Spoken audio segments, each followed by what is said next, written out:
Iran और Israel के बीच चल रही लड़ाई भारत के लिए नए संकट ला रही है। खबरें आ रही हैं कि इस लड़ाई के कारण भारत की सुरक्षा पर खतरा मंडरा रहा है, जिससे हमारी अर्थव्यवस्था भी प्रभावित हो सकती है। और दूसरी तरफ जब ईरान को यह बात रियलाइज हो रही है कि उनके और इजरायल के बीच में शुरू हुई जंग के कारण इसका मेजर इम्पैक्ट भारत की तेल सिक्योरिटी पर पड़ रहा है, तो ईरान इस युद्ध में भारत को इन्वॉल्व करना चाहता है। और अब खबर आई है कि ईरान के मिसाइल हमले से मध्य पूर्व में तनाव बढ़ गया है। इसी कारण भारत ने अपनी नौसेना को भेजा है और 3 युद्धपोत ईरान के बंदरगाह पर पहुंच चुके हैं।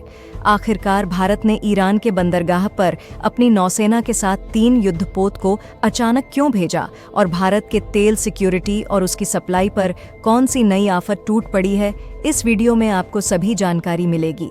लेकिन आगे बढ़ने से पहले कृपया इस वीडियो को लाइक करें और चैनल को सब्सक्राइब करें। यह आपके लिए 1 सेकंड का काम है, लेकिन इससे हमें बहुत मदद मिलती है। दरअसल ईरान और इजरायल के युद्ध में एक नया बवाल खड़ा हो चुका है और इसमें ना चाहते हुए भी भारत को घसीटने की कोशिश की जा रही है। और परिस्थितियां भी कुछ ऐसी हैं कि भारत को डायरेक्टली नहीं तो इनडायरेक्टली कहीं ना कहीं अपना कदम आगे बढ़ाना ही पड़ रहा है। देखिए, इस बात में 2 राय नहीं है कि अमेरिका हमेशा से ही ईरान को एक तिरछी नज़र से देखता है।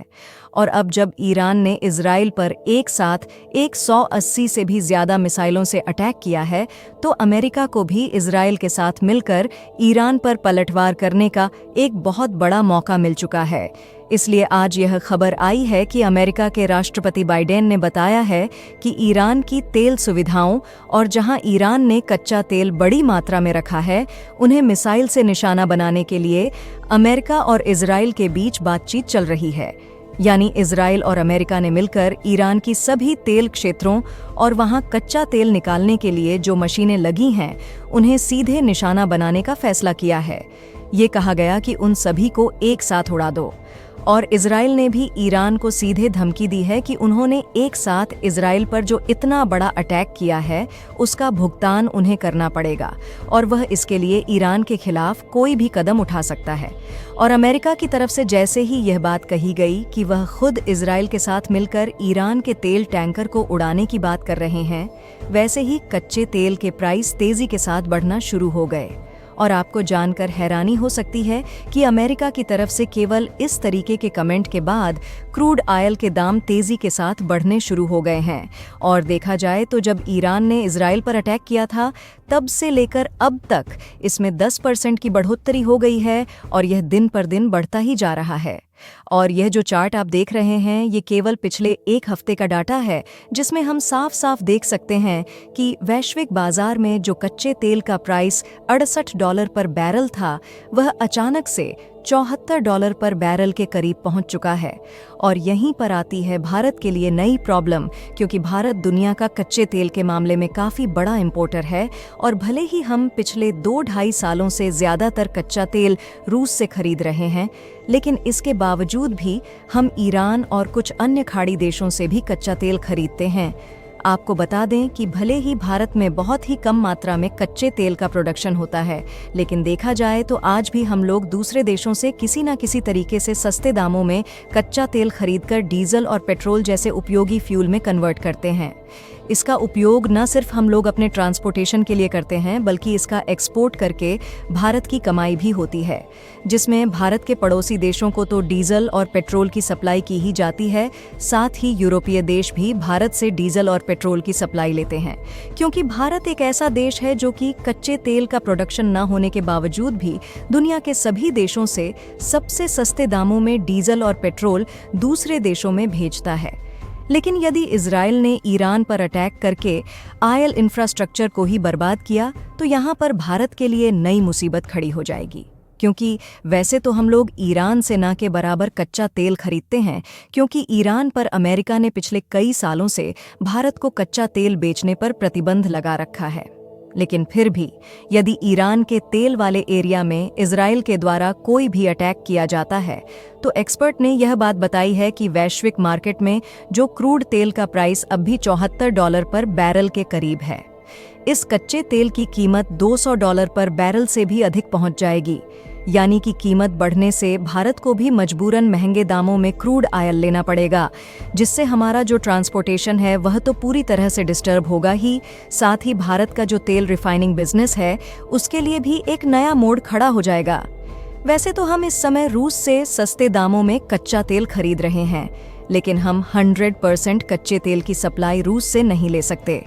और रूस भले ही हमारा बहुत करीबी मित्र, उनके दाम आसमान छूने लगेंगे, क्योंकि आप एक पल के लिए सोच लीजिए कि हम ज़्यादातर खाने पीने की जो प्रोडक्ट उपयोग करते हैं उनको ट्रांसपोर्टेशन के ज़रिए ही लाया जाता है, और कई फूड प्रोडक्ट ऐसे भी होते हैं जो कि दूसरे देश से आते हैं, और ऐसे में जो ट्रांसपोर्टेशन लागत है वह दोगुनी से भी ज़्यादा बढ़ जाएगी, जिससे यह असर केवल एक देश के लिए नहीं दिखेगा बल्कि पूरी दुनिया की महंगाई आसमान छूने लगेगी। ईरान चाहता है कि इसमें भारत मदद करे, क्योंकि भारत के रिलेशन ईरान के साथ भी अच्छे हैं और इजराइल के साथ भी अच्छे हैं। लेकिन अगर अमेरिका ज्यादा विरोध करता है तो ईरान और इजराइल दोनों देशों के बीच युद्ध शांत कराना भारत के लिए काफी मुश्किल है। आपको बता दें कि ईरान दुनिया का एक बहुत बड़ा क्रूड ऑयल सप्लायर है और उनकी जो कमाई होती है वह ज्यादातर कच्चे तेल का एक्सपोर्ट करके होती है। अमेरिका ईरान के तेल इंफ्रास्ट्रक्चर को बर्बाद करने में कामयाबी हासिल करता है तो शायद इन्हें थोड़ा सुकून मिलेगा, क्योंकि अमेरिका में भी क्रूड ऑयल का काफ़ी ज़्यादा प्रोडक्शन होता है और अमेरिका इस मामले में दुनिया का सबसे बड़ा रिफाइनिंग देश है, और अमेरिका ने हमेशा ही कच्चे तेल और डीजल पेट्रोल के प्राइस बढ़ाकर कमाई को बढ़ाने पर फोकस किया है।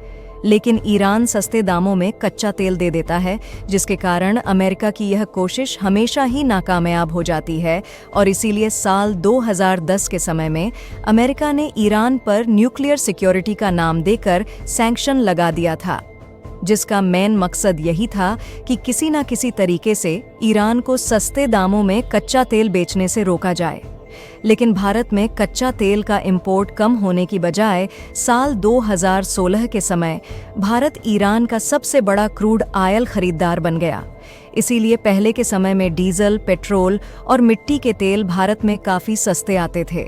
लेकिन अमेरिका ने साल 2018 में सैंक्शंस को और भी ज़्यादा कठोर कर दिया, जिसके बाद भारत को ईरान से कच्चा तेल मिलना बंद हो गया, जिसका असर आज भी इंडियन मार्केट में देखने को मिल रहा है, और डीजल पेट्रोल की कीमत साल दर साल बढ़ रही है।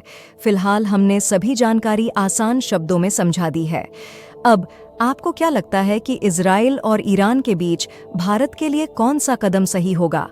अपनी राय कमेंट में ज़रूर बताएं। हमने आपके लिए काफ़ी रिसर्च करके ये वीडियो बनाया है, तो इसे लाइक करके अपने दोस्तों के साथ शेयर करें ताकि वे भी जान सकें।